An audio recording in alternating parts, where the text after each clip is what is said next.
నేనేం బుక్స్ చదవలేదు sir. I came as an empty bowl to this class and I'm kind of taking all the gifts you are giving by paying just like 3,000 rupees or 6,000 rupees. But ఒకటి మాత్రం నేను చెప్పాలని అనుకుంటున్నాను sir. ఇది నేను US లో ఉండి చిన్న చిన్న ట్రైనింగ్లు ఒక $2,500 3,000 కట్టి అటెండ్ అయ్యాను సార్. కానీ your training worth $1,000,000 sir. Nobody will teach whatever the training you are giving by learning tons of books. చాలా బుక్స్ చదివి చాలా నాలెడ్జ్ చెప్తున్నారు సార్ మీ పర్సనల్ ఎక్స్పీరియన్స్ తోటి. ఇది మాత్రం మనం ఏ హిమాలయ పర్వతాలకు వెళ్ళినా సరే ఎక్కడికి వెళ్ళినా సరే ఇన్ని బుక్స్ చదివి ఇంత నాలెడ్జ్ అయితే ఎవరు కారణ జన్ములు అని మా గ్రాండ్ ఫాదర్ అనేటోళ్ళు సార్. కొంతమంది వ్యక్తులు మాత్రమే అంటారు కారణ జన్ములు అని. ఎవరే గ్రేట్ పర్సన్ సార్, ఎవరే కారణ జన్ములు అని చెప్పి ఒక వ్యక్తిని నేను నా జీవితంలో చూశాను. మీరు తారసపడ్డారు sir. Thank you so much Ram sir. Thank you అండి, థ్యాంక్ యూ వెరీ మచ్. నన్ను కారణ జన్ముడిగా మార్చిన మీ అందరూ డెఫినెట్గా కారణ జన్ములు. ఎందుకంటే నేను అలా అనుకోవడానికి కారణమైన మీరందరూ నాకు కారణ జన్ములుగానే కనిపిస్తారు. చాలా థ్యాంక్స్ అండి, thank you very much Sashi గారు. Welcome to Suman TV. నేను మీ సుమన్ టీవీ నాగ్. విజువలైజేషన్ మీద నేను రామ్ గారు ఆల్మోస్ట్ ఒక 2 years చేసి ఉంటాము. ప్రతి దాంట్లోనూ ఒక సైకాలజీని యాడ్ చేసుకుంటూ ముందుకు వెళ్ళాము. ఒక మనిషి సక్సెస్ అవ్వడానికి కావాల్సినటువంటి ఏ స్కిల్స్ కావాలో అది కూడా మెంటల్ ఎబిలిటీ ఏవైతే ఉంటాయో వాటికి సంబంధించింది అయితే చాలా డీటెయిల్డ్గా మాట్లాడుకున్నాము. అండ్ ప్రతి దాంట్లోనూ ఒక మెటాఫర్ యాడ్ చేసి అర్థవంతంగా ప్రతి వీడియోలోనూ ఒక్కొక్క మీనింగ్ఫుల్ లైఫ్ స్కిల్స్ని యాడ్ చేయడం జరిగిందనమాట. అయితే విజువలైజేషన్లో మళ్ళీ 28th బ్యాచ్ ఒకటి స్టార్ట్ అవుతుంది. ప్రతి ఒక్కరూ కావాలి అనుకున్నటువంటి విజువలైజేషన్ మళ్ళీ 28th బ్యాచ్ స్టార్ట్ అవుతుంది. కొత్తగా సరికొత్త మార్పులతోటి ముందుకు రాబోతుంది. అండ్ అందులో ఏ విధంగా ఉంటుంది ఏంటి అనేది కూడా రామ్ గారు చెప్తారు. అండ్ ఒక్కొక్క మంచి కాంటెంట్ తోటి అయితే స్టార్ట్ చేస్తున్నాము. Hello Ram sir. Hi Nagaraju. చాలా ఫ్రెష్గా ఉందండి. మంచి అట్మాస్ఫియర్లో దీన్ని డిజైన్ చేయించారు. ఎంత కొత్తగా ఈ అట్మాస్ఫియర్ని మనం అనుకుంటూ ఉన్నాము, సో అంతే కొత్తగా మళ్ళీ విజువలైజేషన్ స్టార్ట్ చేస్తున్నాము 28th. సో విజువలైజేషన్ ప్రోగ్రామ్ చాలా మిరాకిల్స్ సృష్టించింది, చాలామందికి మంచి ఫలితాలను ఇచ్చింది. సో విజువలైజేషన్ ప్రాక్టీస్ చేసిన వాళ్ళు వాళ్ళ అనుభవాల నుంచి వాళ్ళ ఫలితాల నుంచి మనం నేర్చుకున్న వాటిని అన్నిటినీ కొత్త కంటెంట్గా తయారు చేసి మనం ముందుకు వస్తున్నాం. నారాజు, ఏదైనా సరే మనిషి సాధించాలంటే మనిషికి శక్తి ఉండాలి. శక్తి ఉంటేనే ముందుకెళ్తాం. అది ఒక వాహనమైనా సరే, జీవితమైనా సరే, వ్యక్తి అయినా సరే. మనకి ఆ శక్తి ఎక్కడి నుంచి వస్తుంది? అసలు ఎలాంటి శక్తి ఉండాలి? ఈ శక్తి ఉండడం వల్ల మనిషి ఎంత ముందుకెళ్తాడు, ఎలా ముందుకెళ్తాడు? మనిషికి ఉండాల్సిన 3 శక్తులు ఉంటాయి. ఇవి చాలాసార్లు మనం పట్టించుకోం, కానీ ఈ శక్తులు ఉండటం వల్లే మీరు మేనిఫెస్ట్ చేయగలిగిన శక్తిని డెవలప్ చేసుకుంటారు. ఏంటవి? నెంబర్ 1 ఇచ్ఛాశక్తి అంట. ఇచ్ఛాశక్తి అంటే కోరిక, ఇంటెన్షన్ని క్రియేట్ చేయగలిగిన శక్తి. అంటే ఒక బలమైన కోరిక అని మనం అంటాం. అసలు ఇంటెన్షన్ ఎట్లా ఉండాలంటే నారాజు, ఏదైనా ఒకసారి ఒక ఆలోచన మొదలు పెడితే, ఒక కోరిక మొదలు పెడితే, ఆ కోరిక తీరేంత వరకు మన జీవితం మనల్ని నడిపిస్తుంది దానివైపు. అట్లాంటి ఇచ్ఛాశక్తి మనిషికి ఉండాలి. నిజంగా ఉదాహరణ చెప్పాలంటే, ఇవాళ మనం ఈ సెటప్లో కూర్చున్నాం కదా నారాజు, నీ వెనకాల తులసి చెట్టు ఉంది. ఆ తులసి చెట్టుని నాకు తెలిసి సంవత్సరం క్రితం మనిద్దరం ఆ చెట్టు మొక్కను తెచ్చినప్పుడు 2 ఆకులు, ఈ ఆకుల్ని చూసినప్పుడు కూడా ఇంకా ఇది తులసి చెట్టు అని గుర్తుపట్టలేని స్థితిలో ఉన్నది. దాన్ని మనం నాటితే సంవత్సరం తర్వాత ఇచ్ఛాశక్తి పవర్ ఎలా ఉంటుందో ఆ తులసి చెట్టు చూపిస్తుంది. అవును. 5 ఇంద్రియాలు ఏవైతే ఉన్నాయో అట్లా ఆ మట్టి వాసన అది చూడడం, స్పష్టంగా ఆ మట్టి రేణువుల్ని చూడడం, ఆకుల్ని చూడడం మనం చేసాం. గుర్తుందో లేదో, ఒకవేళ మన ప్రేక్షకులు కూడా గుర్తు తెచ్చుకోవడానికి ఆ చిన్న భాగాన్ని కూడా రీక్యాప్ చేద్దాం, మన ఆడియన్స్ చూసేలాగా. అరే, నా దగ్గర ఒక చిన్న మొక్క ఉంది. బా, thank you sir. Very fresh plant, నాకులాగే ఫ్రెష్గా. Just giving. Now look at that Naraj. Things అంత డీటెయిల్డ్గా మనం చూడగలిగితే, ఎంత డీటెయిల్డ్గా చూడగలగాలంటే మళ్ళీ మనం కళ్ళు మూసుకుంటే చూసిన డీటెయిల్స్ గుర్తొచ్చేంతగా ఆ ఫ్రెష్ మొక్క మట్టి వాసన, ఆ మొక్క వాసనని ఒకసారి గట్టిగా పీల్చు. మట్టి వాసన ఒక రకంగా ఉంటుంది. వర్షం పడినప్పుడు వాసన, అది నేను సెన్స్ చేయగలుగుతున్నాను. దాని తర్వాత ఒక ఫ్రెష్నెస్ వస్తుంది, చూసారా? శరీరం స్పందిస్తుంది. అప్పుడు 5 senses యాక్టివేట్ అవుతాయి. అప్పుడు అంతకంటే హ్యాపీనెస్ ఇంకొకటి ఉండదేమో అన్నంత ఫీల్ కలుగుతుంది. అది సార్ కదా. బట్ అది ఇప్పుడు ఎందుకు చెప్తున్నారు అనేది చూసావు కదా. అది అంటే అప్పుడు ఉన్న చేతిలో ఉన్నదాన్ని నీ చుట్టూ పరిస్థితులు మర్చిపోయి, కెమెరా, లైటింగ్లు, స్టూడియో అన్నీ మర్చిపోయి పూర్తిగా నీ మనసును నువ్వు ఎంత స్పష్టంగా ఎంత అద్భుతంగా ఆ ప్రకృతితో ఏకం చేయడానికి ప్రయత్నించావంటే దాని ఫలితం అదేం ఊరికే పోలేదు. ఆ రోజు చేసింది ఈరోజు ఏపుగా పెరిగిన ఈ తులసి మొక్క నీ ఎదురుగే ఉంది.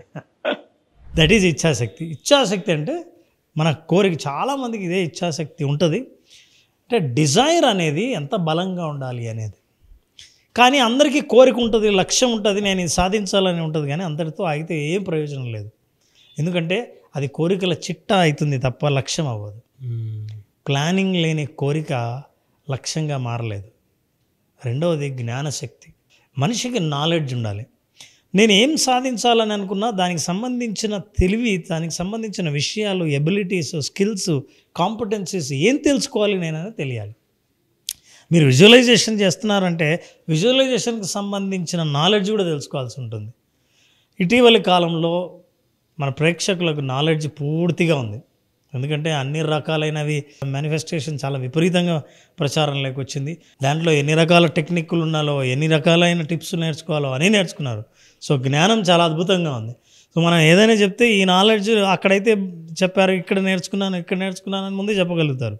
సో నాలెడ్జ్ అయితే తీసుకుంటున్నారు కానీ దాన్ని హోల్డ్ చేసేటువంటి శక్తి ఏదైతే ఉంటుందో అక్కడ ఫెయిల్ అవుతున్నారు. మనం అక్కడికే వస్తున్నాం. ఓకే. సో నాలెడ్జ్కి ఏమో అద్భుతంగా ఉంది. అందరూ తెలుసుకోవడం వరకు బాగా తెలుసుకుంటున్నారు. పైగా తెలుసుకునేటప్పుడు నాకు తెలిసిన నాలెడ్జేనా ఇంకా ఏదైనా అని చెక్ చేయడానికి కూడా జనాలు అటెండ్ అవుతున్నారు. సో ఎవరికైనా సరే నాలెడ్జ్ ఉండవలసిందే. మీ కోరిక జ్ఞానంతో సరిపోదు. జ్ఞానశక్తితో పాటు ఉండాల్సిందే అంటే క్రియాశక్తి. ఈ క్రియాశక్తి ఏంటంటే యాక్షన్ ఓరియంటెడ్.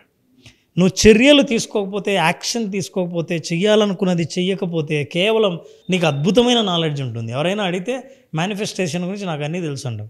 విజువలైజేషన్ అడిగితే విజువలైజేషన్ గురించి నాకు బాగా తెలుసు, ఇది విజువలైజేషన్ ఇలా చేయాలో తెలుసు అని. మరి చేసావా? చేయడానికి చాలా కష్టం, కాన్సన్ట్రేషన్ కుదరడం లేదు, విజువల్స్ రావట్లేదు, బ్లాక్ అండ్ వైట్ వస్తున్నాయి అనుకుంటున్నాను. కానీ కొద్దిసేపు విజువల్స్ ఉంటాయి, ఆ తర్వాత మాయమవుతాయి. ఇవన్నీ చెబుతారు. వీటన్నిటిని నేను స్టడీ చేసిన తర్వాత నారాజు, సక్సెస్ఫుల్ పీపుల్ ఎప్పుడైనా సరే ప్రోగ్రామ్ అటెండ్ అయినా నేర్చుకున్న వాళ్ళు పూర్తి చివరి దాకా అందరూ ప్రయాణం చేయలేరు. కొంతవరకు ప్రయాణం చేస్తారు, అలసిపోయి ఆగిపోతారు. ఇంత చాలా సులభం అనుకున్నాం, ఇంత సులభం అని అనుకున్నాం కానీ ఇంత కష్టం అని అర్థం అవ్వలేదు. మేము ఇది చాలా ఇబ్బంది ఫీల్ అయ్యాం, వెంటనే విత్డ్రా అయిపోతామని అంటారు. ఎందుకంటే నేచర్ విల్ టెస్ట్. మన అర్హత పరీక్షించినప్పుడు వీళ్ళకి అర్హత ఉందా లేదా అని పరీక్షించి అర్హత లేదంటే వెనక్కి తీసుకుంటుంది. అంతే కదండి, నువ్వు మళ్ళీ మొదటికి వెళ్ళిపోతావు కాబట్టి. సో ఇచ్ఛాశక్తి బాగా ఉండి, జ్ఞానశక్తి అద్భుతంగా ఉండి, క్రియాశక్తి శూన్యం అయితే ఇక ఏమీ ఉండదు. ఇచ్ఛాశక్తి, జ్ఞానశక్తి, క్రియాశక్తి. కోరిక ఉంటుంది, కోరికకు సంబంధించిన జ్ఞానాన్ని తెలుసుకుంటావు, తెలుసుకున్న జ్ఞానాన్ని నువ్వు ఆచరణలో పెట్టాలే. ఆ ఆచరణ అయితే ఎప్పుడు పెడతావో అప్పుడు అద్భుతమైన ఫలితాలు వస్తాయి. కానీ ఆచరణ దగ్గర ఆగిపోతాం. ఎందుకంటే ఆచరణ ఇంత కష్టంగా ఉంటుందనో, ఇంత ఇబ్బందికరంగా ఉంటుందనో అనిపిస్తుంది నువ్వు ప్రిపేర్ కానప్పుడు. అనిపించినప్పుడు మధ్యలో వదిలేస్తారు. అందుకని ఈసారి విజువలైజేషన్లో నారాజు 5 రోజుల పాటు కేవలం ప్రాక్టీస్ మాత్రమే, అభ్యాసం మాత్రమే. ఓహో, అంటే ఎలా చేయాలో ప్రాక్టికల్ నాలెడ్జ్ ఉంటుంది. అసలు మనం 1 గంట సెషన్ ఉంటే నారాజు 10-15 మినిట్స్ కాన్సెప్ట్, 45 నిమిషాల పాటు విజువలైజేషన్ను ప్రాక్టీస్ చేసే అవకాశం ఇస్తాం.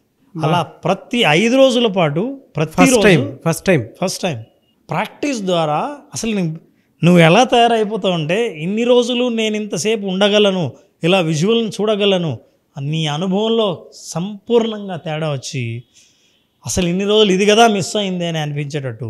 చాలామందికి ఆ చివరిలో ఉన్న క్రియాశక్తి మిస్ అవటం వల్ల ఆ క్రియాశక్తికి వాళ్ళను వదిలేయకుండా మనమే సహాయం చేసి వాళ్ళ చేత ప్రాక్టీస్ చేయించే ఏర్పాటు చేసాం.